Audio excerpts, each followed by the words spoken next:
Waalaikumsalam.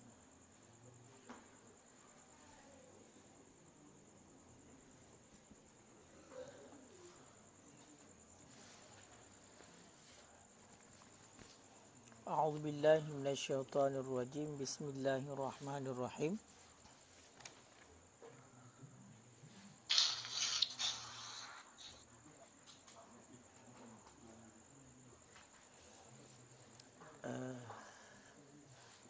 Jadi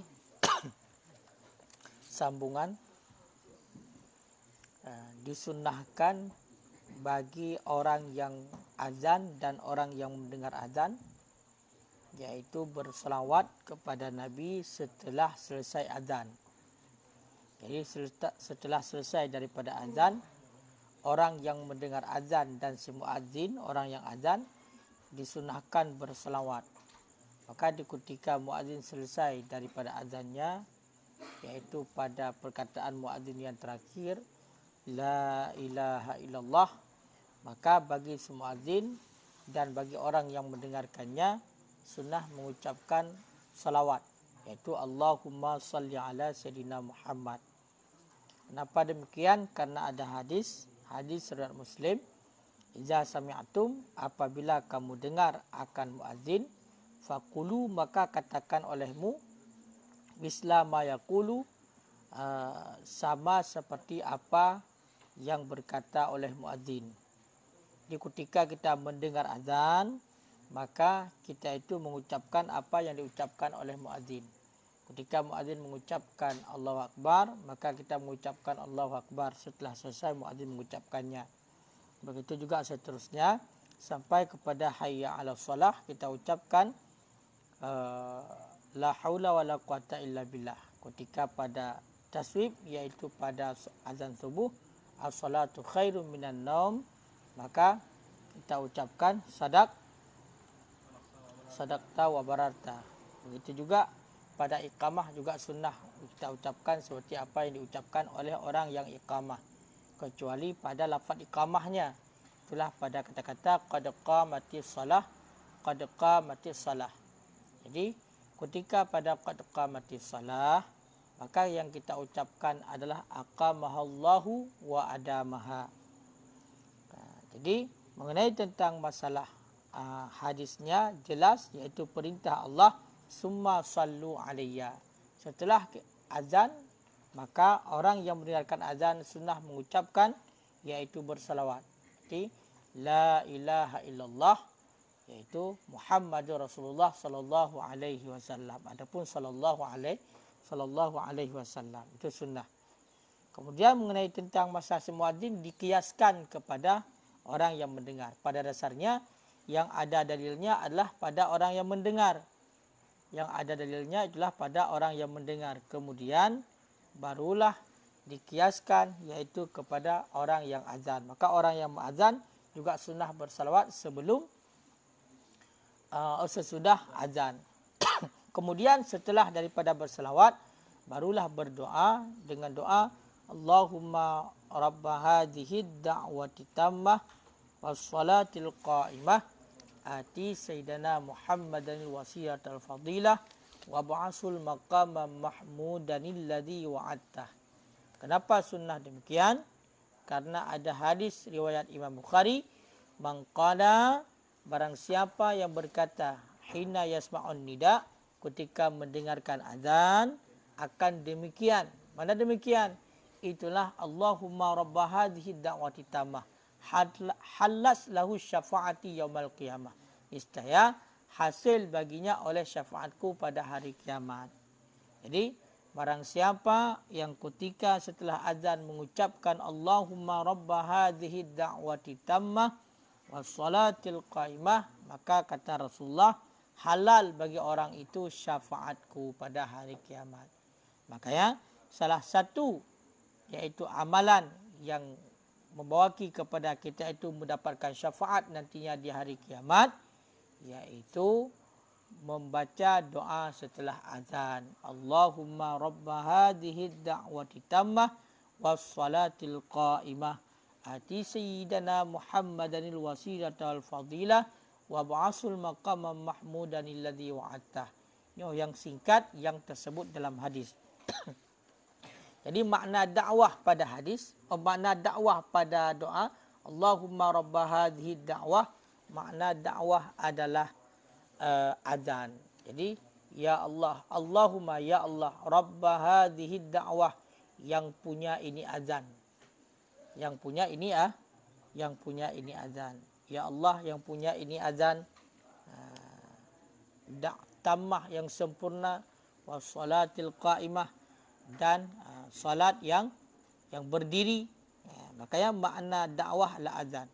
Makna wasilah, ati Muhammadan wasilah, datangkan olehmu akan Muhammad akan wasilah. Doa ba Allah, kita meminta sama Allah, ya Allah, ya Allah, datangkan olehmu akan Muhammad akan sebagai wasilah. Apa makna wasilah? Makna wasilah adalah manzilatu fil jannah, satu tempat di dalam syurga. Kenapa? Karena harapan Nabi SAW antakunala, bahawa adalah engkau itu baginya tempat.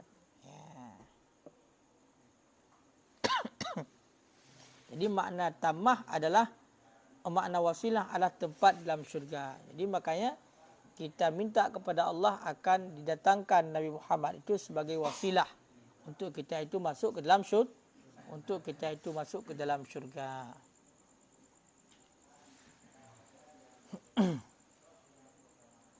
Wal maqam mazkur, dan bermula makam yang disebutkan. Jadi ada tersebut dalam doa tadi, wa ba'asul maqam mahmud. Jadi makam yang telah disebutkan, dianya itu yang dimaksudkan pada firman-Nya Allah Ta'ala.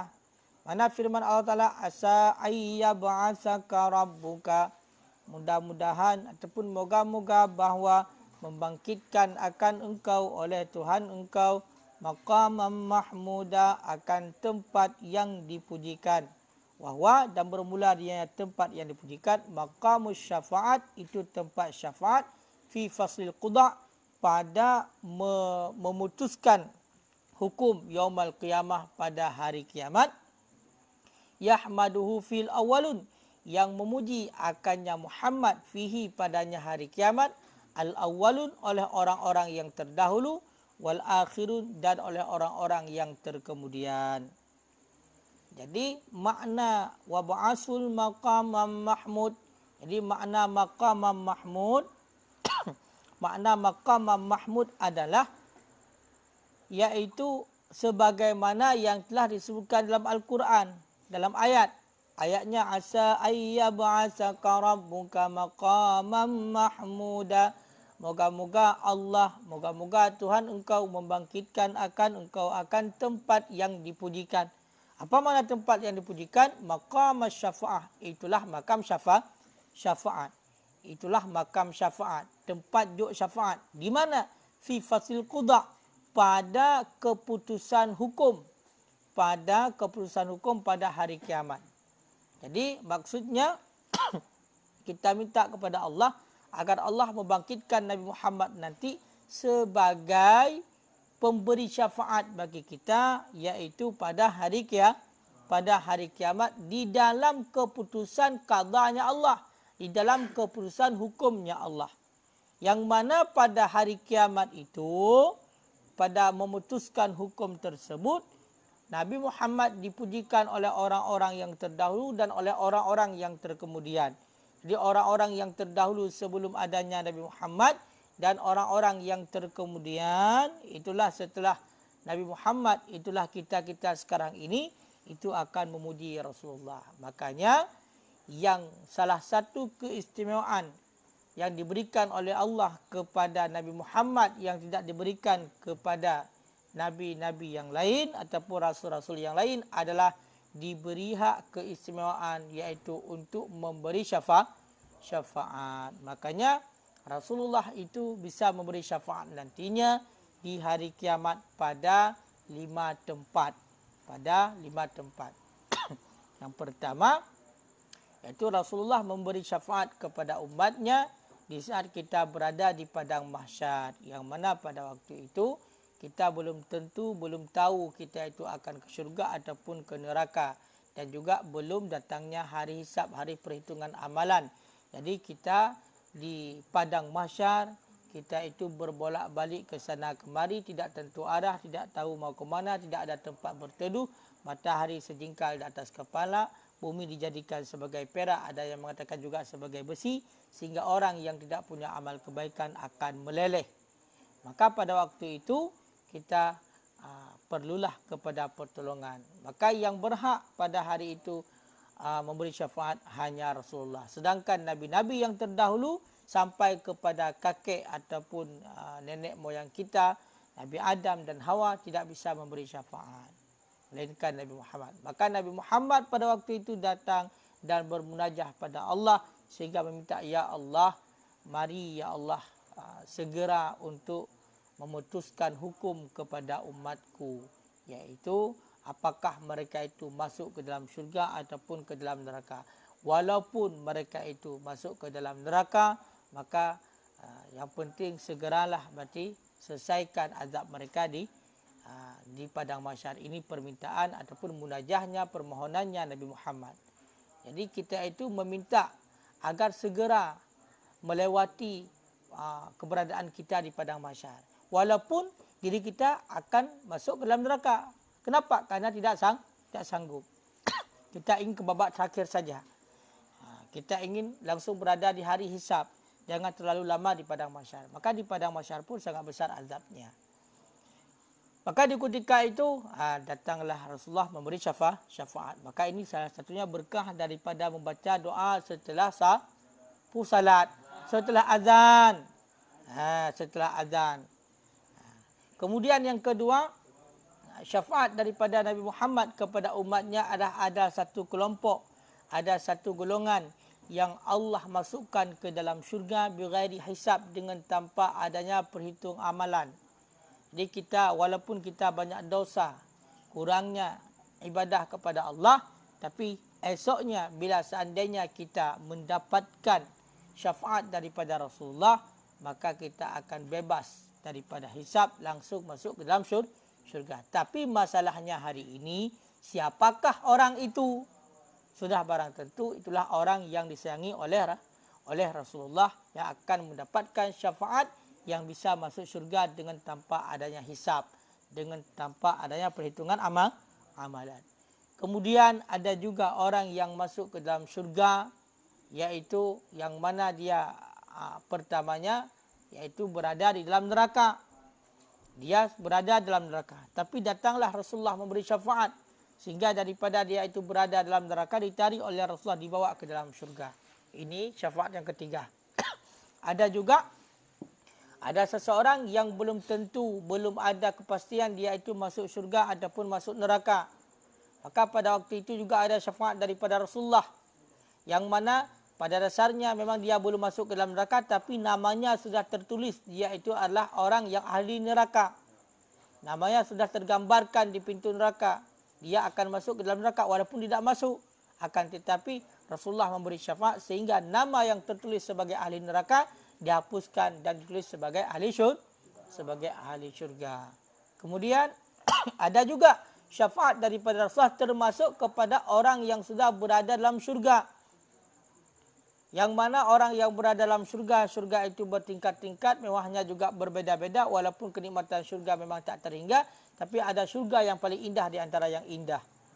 Ada syurga yang paling tinggi di antara syurga-syurga. Makanya salah satu syafaat kepada orang yang berada dalam syurga adalah orang yang tinggal di syurga yang paling rendah, kemudian mendapatkan syafaat daripada Rasulullah, diangkatkan ataupun dibawa kepada syurga yang lebih tinggi. Intinya menyangkut dengan masalah syafaat, salah satu sebab mendapatkan syafaat nantinya di hari kiamat, yaitu kita itu mulazamah ataupun selalu berdoa setelah azan, Allahumma rabba hadhihi da'wati tammah wassalatil qa'imah ati sayyidana Muhammadanil wasilata wal fadilah. Menyatakan datang mahlum wasyarafa wad darjatal aliyatar rafi'ah wa ba'asul maqama mahmudanil ladzi wa'attah innaka la tuhliful mi'ad. Tapi yang tertulis di sini sangat singkat. Allahumma rabba hadhihi da'wati tammah wassalatil qa'imah ati sayyidina Muhammadin wasilatal fadilah wa ba'asul maqama mahmud alladhi wa'atta. Wa qawluhu alladhi wa'atta. Jadi ada dalam doa tadi adalah alladhi wa'atta. Itu badal daripada barang sebelumnya. Itu badal daripada barang sebelumnya, bukan naat. Jadi ini diuraikan i'rab. Jadi wa ba'asul maqam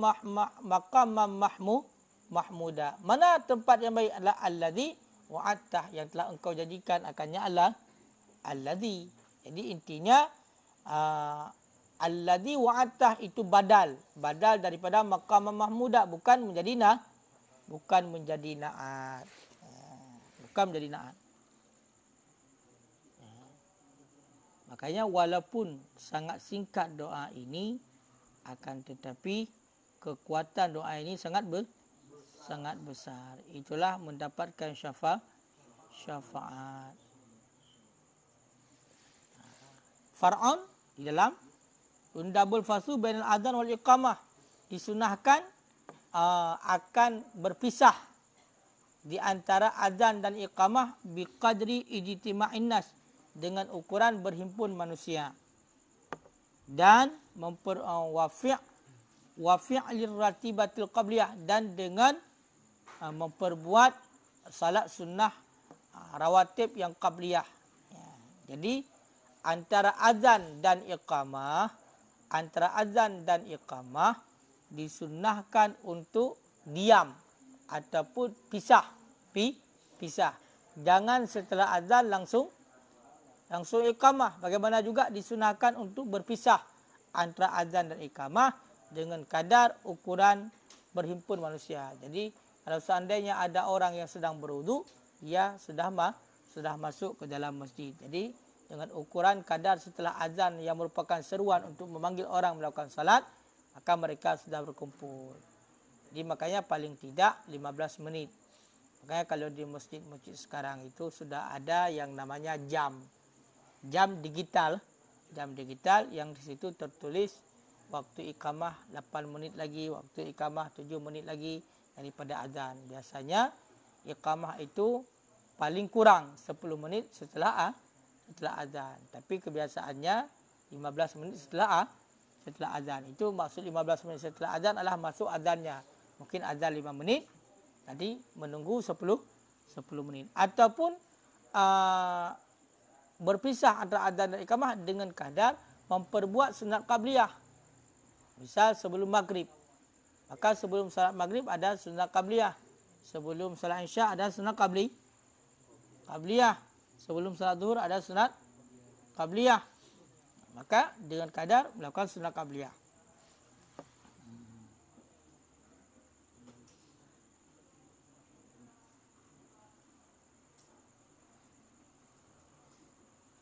Dan dipertanggungkan akan perkataan Imam Asy-Syafi'i radhiyallahu anhu fima, pada barang-barang idza ta'addadal muadzzinun, pada barang apabila berbilang-bilanglah muadzin. Apabila berbilang-bilanglah muadzin, banyak muadzin. Akan apa dipertanggungkan? Anal imam, akan bahawa sungguh imam la yabti'u, itu tidak lambat ianya imam bil khurud, dengan keluar, hatta yafghira, sehingga selesai, mim ba'dil awal, daripada sesudah yang pertama, bal yakhrud, akan tetapi keluar ia, ayuqta'u alaihil adzan, dan dipertanggungkan datanya akan adzan, alama, di atas barang apabila dikhawatirkan akan luput waktu fadilah. Rebutan berkah. Perkataan Imam Syafi'i, apabila berbilang-bilanglah muadzin, kan dipertanggungkan bahawa imam tidaklah dilambat dengan keluar.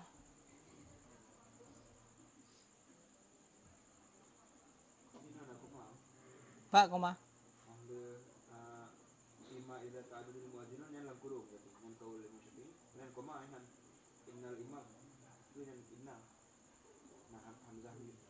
Dipertanggungkan akan perkataan Imam Syafi'i anhu,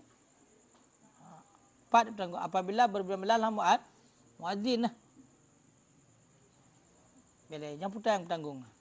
Annal imam, sesungguhnya imam itu tidak lambat ia dengan keluar, sehingga selesai daripada sesudah yang pertama.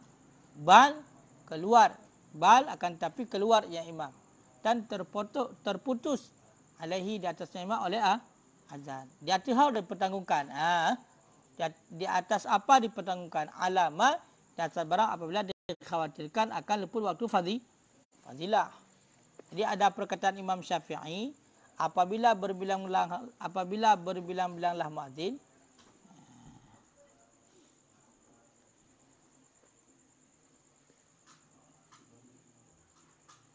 bahawa sungguh imam itu tidak lambat ia dengan keluar. Benar? Tak nak berah? Ada doa yang pertama maksudnya. Nan nakalan maka geboh. Singkat tak berah no. Kalau tuan ni. Perkataan Imam Syafi'i.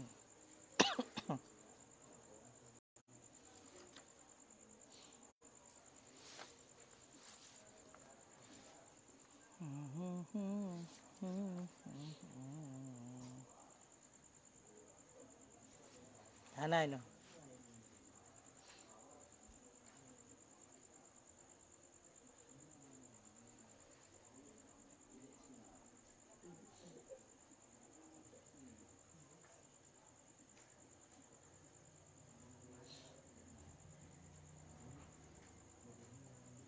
Anaya nama hoa.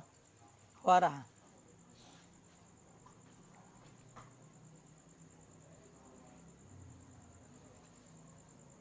Menyebab Umairah dan Timah sabah sekalian. Yustahabud doa, disunatkan akan berdoa bainal adzan wal iqamah, di antara adzan dan iqamah. Fa innahu la yarid, maka bahawa sesungguhnya disunatkan doa antara adzan dan iqamah la yarid, itu tidak warid. Sebagaimana barang telah meriwayat akannya barang oleh Abu Daud dan Tirmizi dan telah menghasan akannya barang. Dan telah menghasan yang Tirmizi akannya barang. Gimana? Arti kesunahan berdoa antara adzan dan iqamah.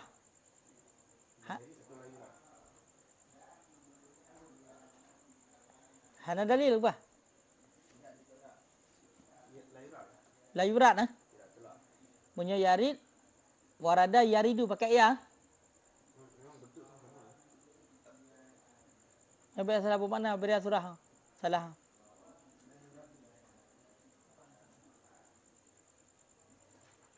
La? Kau betul, la yurat no. Disunahkan akan berdoa di antara azan dan iqamah.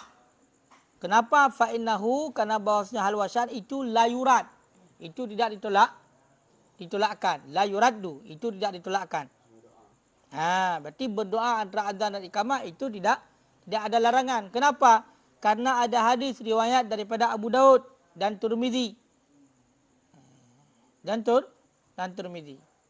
Kau betul. Kenapa diibaratkan la yurat? Karena ada hadisnya anna doa hina idzin la yurat. La yuraddu. Bahawa sungguh doa pada ketika itu tidak ditolakkan.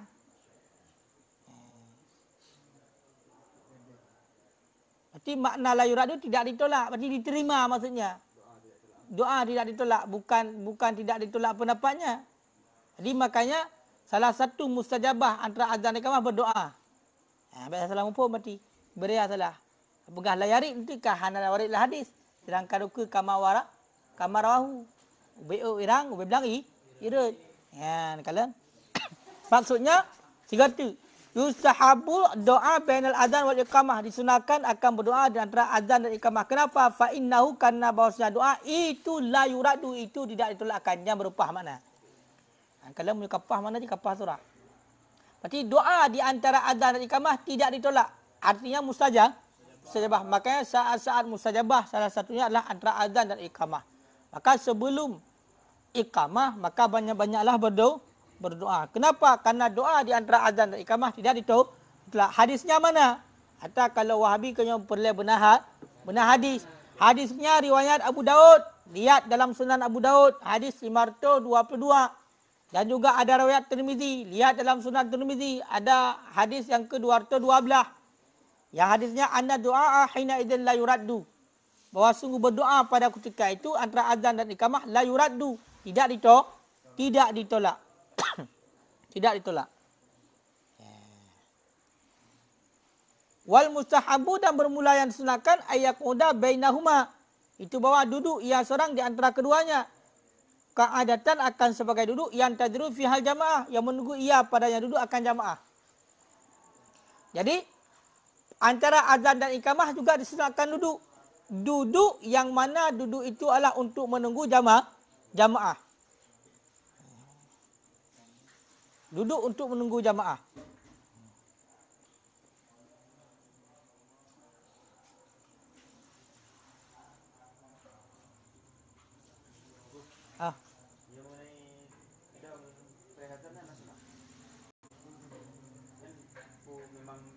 Sunnah kendong. Hanya dielek kerana ada kesunahan tahiyatul masjid. Jadi idza dakhala al-masjid, idza dakhala ahadukum fil masjid. Apabila masuklah salah satu kamu ke dalam masjid. Cuba buka hadis. Fala yajlisu hatta yusalliya rak'ataini. Maka jangan duduk sehingga kamu salat 2 rakaat. Sehingga musalat ia akan 2 rakaat. Jadi, makanya makruh ketika kita masuk ke dalam masjid, kalau kita tidak melakukan salat 2 rakaat, itulah salat sunat tahiyatul masjid, maka hukum duduknya makruh. Maka di ketika kebetulan di ketika masuk kita ke dalam masjid, azan sedang berkumandang. Maka sebagaimana yang sudah kita baca tadi, disunahkan untuk menjawab azan walaupun bagi orang yang berjunub, walaupun orang yang sedang berhaid, walaupun orang yang sedang membaca Al-Quran, walaupun orang yang berzikir. Jadi intinya ketika azan dikumandangkan, kita baru masuk masjid, maka berdiri dengar azan. Kenapa berdiri? Berdiri karena belum salat. Kenapa tidak langsung melakukan salat? Karena sunnah untuk menjawab azan. Maka menunggu dulu. Ya, alhamdulillah. Cuman lagi habayan kan kahanatri azan. Pamu tadu aju. Kahek lama bedah ada. Cuman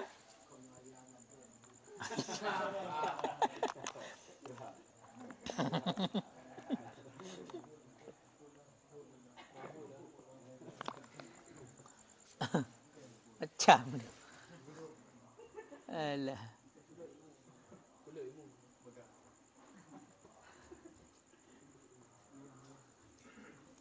Kah? Dalam benda penting.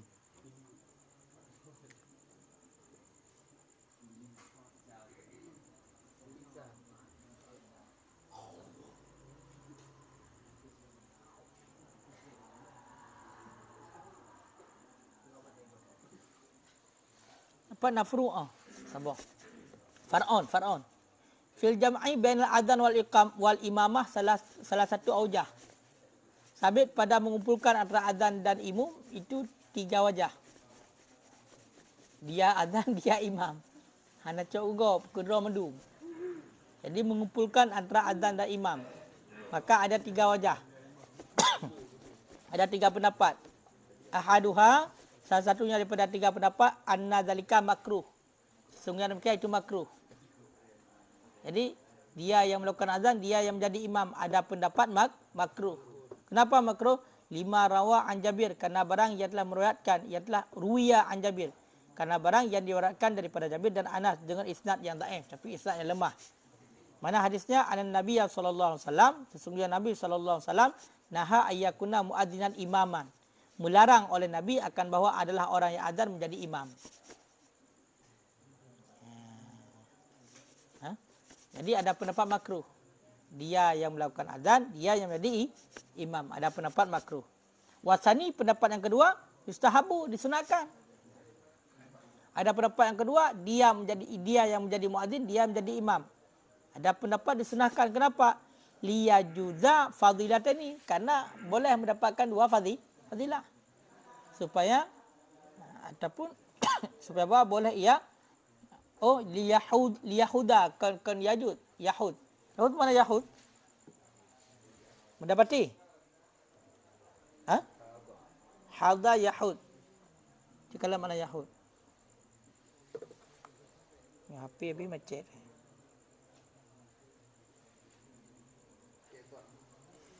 Ngan do. Yahuda.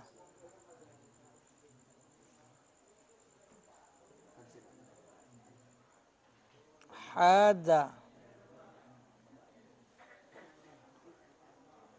Hada yahudu, memegang, memiliki, mempunyai, mengambil. Supaya apa? Mengambil ia akan dua fadilah. Jadi ada pendapat dia menjadi imam, dia menjadi muadzin, itu sunnah hukumnya. Kenapa? Karena untuk mendapatkan dua fadilah, fadilah azan dan fadilah menjadi imam. Wahadza, dan bermula ini itu barang telah mensahih ianya Imam Nawawi akannya barang dalam syarah Muhadzab. Berarti boleh. Tak apa-apa. Tambah banyak pahalanya. Waqad naqala Qadhi Abu Taib, dan sungguh telah memindahkan oleh Qadhi Abu Taib akan ijma' di atas boleh. Jadi menurut Qadhi Abu Taib, ijma' para ulama boleh untuk muadzin menjadi imam. Boleh kaunil muadzin imaman wa istihbab, bahkan sunat lah. Muadzin itu menjadi imam bahkan sunat. Wasalis, bermula pendapat yang ketiga, anna dzalik la yastahab. Ada juga pendapat tidak disunatkan. Wasahahu Rafi'i, dalam saya akannya oleh Imam Rafi'i dalam kitab syarah kabir berarti. Berarti intinya ada tiga pendapat. Pertama, tapi kalau kita ambil menurut pendapat Imam Nawawi sebagaimana yang sudah disahihkan dalam syarah Muhadzab, itu sunnah. Boleh. Man aksara kiban kaedah man aksara fi'lan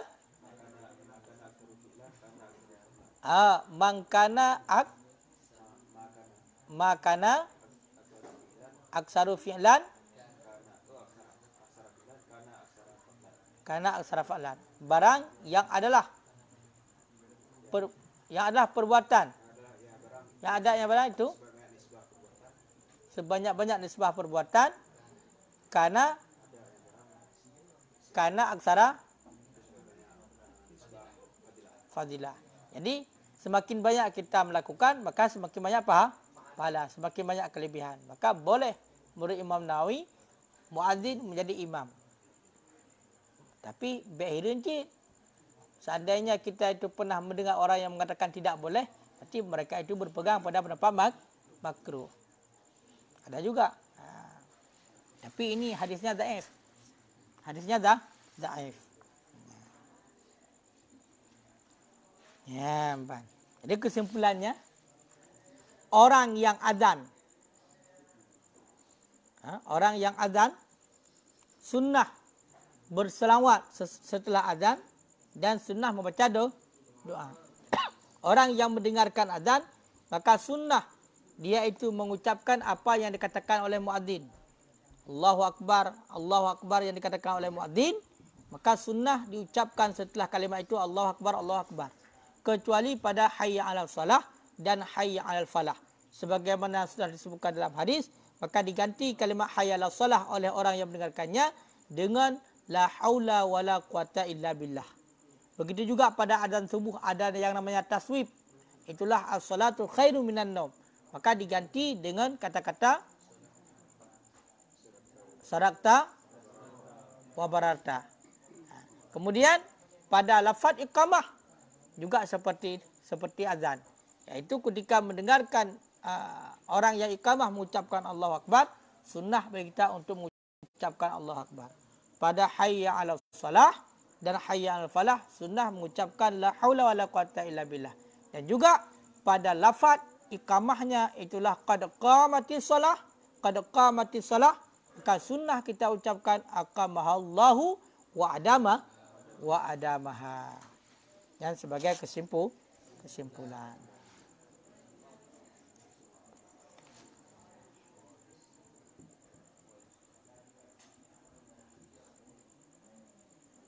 Tak ingin apa pertanyaan? Dalam yang penting-penting. Takun. Kait tengok kait among bab lain. Kalau lupa nah. Faedah apa? Qalyubi halaman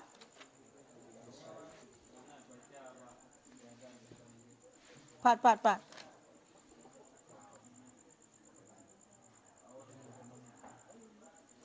Nomor likut. Di atas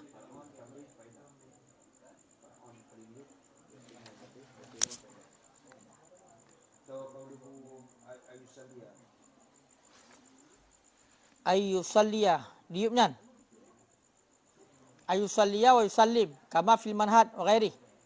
Sunnah bersalawat nah. Faedah ya? Di miyub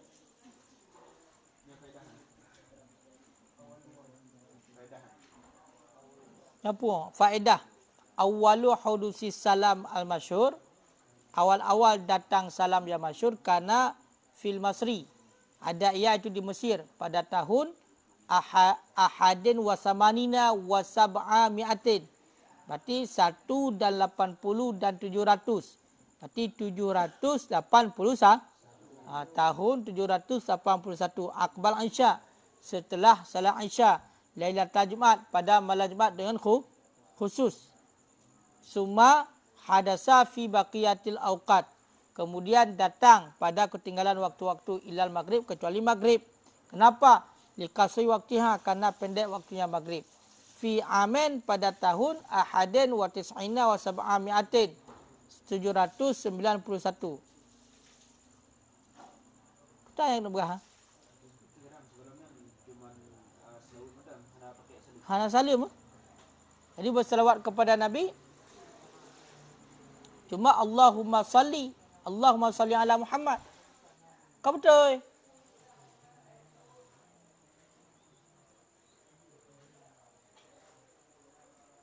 Ketika Allah Ta'ala menyampaikan, ya ayyuhalladzina amanu sallu alaihi wa sallimu taslima.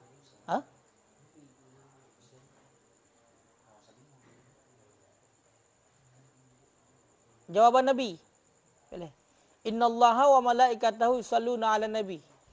Allah dan malaikat berselawat kepada Nabi. Ya ayyuhalladzina amanu, wahai orang-orang yang beriman, sallu alaihi wa sallimu taslima. Bersalawatlah dan sejahteralah, akan sebagai sejahtera kepada Nabi. Lalu para malaikat bertanya kepada Rasulullah, bagaimana kami, Allah dan para malaikat bersalawat kepadamu, bagaimana kami bersalawat kepadamu? Maka kata Nabi, qulu Allahumma salli ala Muhammad. Hana salim kah? Nak salim kah? Hana kan? Jadi yang diajarkan oleh Nabi, Allahumma salli ala Muhammad. Berarti datang salam itu pada tahun 781 setelah salat Isya pada malam Jumaat. Kemudian datang pada ketinggalan waktu kecuali maghrib, karena pendeknya waktu.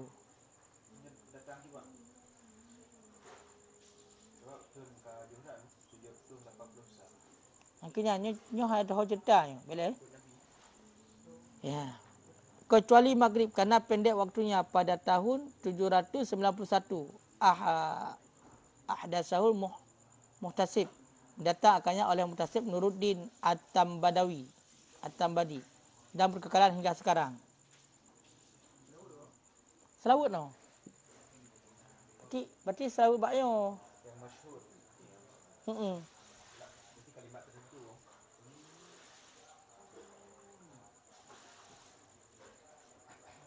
Salim yang kena pegang. Salim kan punya selawat kan Allahumma salli ala Muhammad. Salli. Itu kan salim, itu kan kita sama salim. Yang tambah salimnya, ya salam ya. Nyan berarti masyhur di Mesir ba'dun 780 setelah salat Isya pada malam Jumaat. Kemudian datang pada ketinggalan waktu kecuali maghrib. Berarti maghrib hana pakan karena pada waktu maghrib, iaitu pada tahun 790 dan mendatang akannya oleh Muhtasib Nuruddin At-Tambadi dan berkekalan hingga sekarang. Berarti karena Wa yundabu dan disunahkan akan bahawa berkata oleh muadzin wal muqim dan oleh orang yang iqamah, wa man yasmi'uhuma dan oleh orang yang mendengarkan ia akan keduanya, azan dan iqamah. Kapan? Ba'dal maghrib, sesudah maghrib. Allahumma hadza, yang pulum ya. Gimana doanya? Kalau hadisnya nah hadis ya. Ya. Jadi disunahkan terhadap orang azan dan orang iqamah dan orang yang mendengarkan kedua sesudah maghrib. Sesudah maghrib akan berdoa Allahumma hadza iqbalu lailika wa idba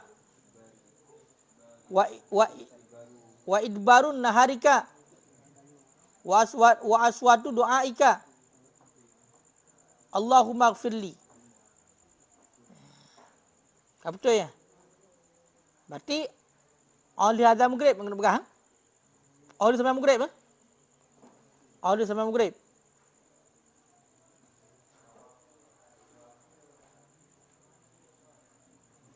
Kau awal sampai maghrib. Pak sebuah seperti oh nah hayu ke apa? Jadi akaskan akan awalnya sudah subuh. Berarti doa haji oleh azan maghrib. Doa sesudah azan maghrib, Allahumma hadza iqbalu lalika wa idbarun naharika wa aswatu doaika Allahumma ighfirli. Dan sesudah azan maghrib. Dan dibalikkan akan awalnya sesudah salat subuh. Berarti sesudah azan subuh. Berarti sesudah azan subuh disunatkan Allahumma hadza iqbalu naharika. Allahumma hadza iqbalu naharika wa idbaru lailika wa aswatu du'atika faghfirli. Dibalik.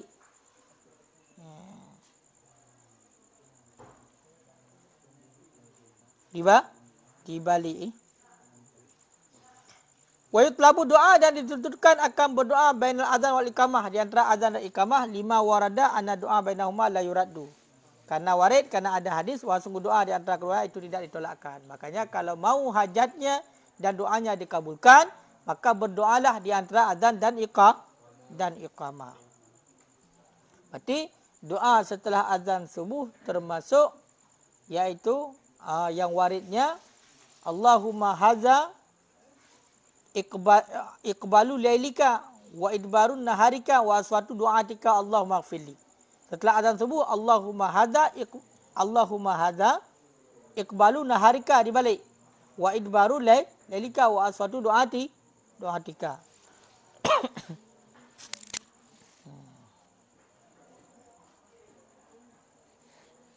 Nya hatta mutamamai bedanya.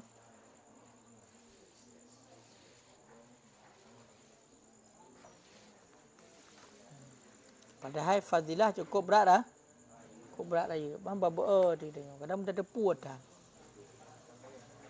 Ya. 4 lam. Nah hasil kena kala ini. Tak kala ini aja betul.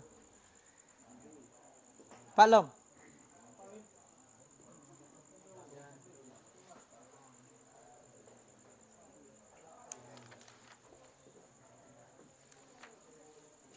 Nah nak kaji no. Wallahu alam bissawab. Baiklah.